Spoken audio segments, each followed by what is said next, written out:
Ever find yourself wondering, like, how people actually, like, get to be at a presidential inauguration Mm-hmm. in person? You know, Yeah. like it's this huge event, a piece of history right there Right. happening in front of you. Absolutely.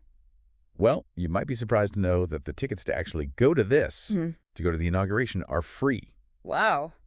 But as with most things in life, there's a catch. Sure. We've got this Yahoo News article here that breaks down the process of how it all works. Okay. And it turns out getting a seat isn't as easy as you might think.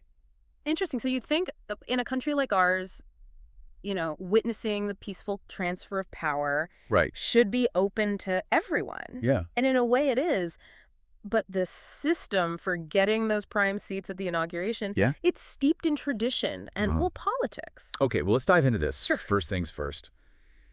You actually need a ticket to attend the inauguration. Right. Yeah, you can't just stroll onto the National Mall on Inauguration Day and expect to be right there in the front row. Right. You need a ticket, and these tickets are distributed through, wait for it, Okay. members of Congress.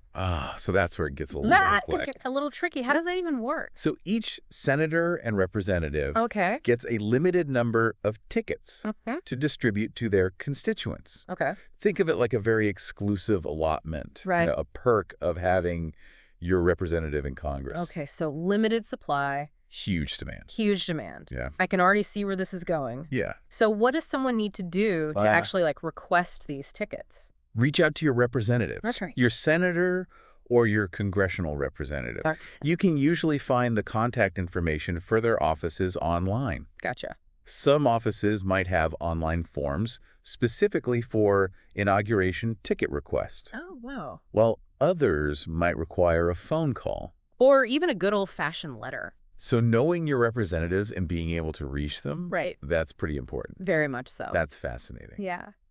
What about those of us Mm. who might not be lucky enough to snag one of those coveted tickets? Right. Is there any way to experience the inauguration Absolutely. without one? The inauguration is a massive event Okay. that extends far beyond the official ceremony. Yeah. There are public viewing areas set up around the National Mall Oh, where you can watch the events unfold on these large screens. gotcha. You'll still get that feeling of being part of something historic, surrounded by thousands of other people. Cool. Plus, there are usually a ton of other events and celebrations happening around the city in the days leading up to and following the inauguration. Okay, cool. It's quite a spectacle, Yeah. even from a distance. It sounds like it. Yeah. Do you happen to know anything about how this whole ticketing system came about?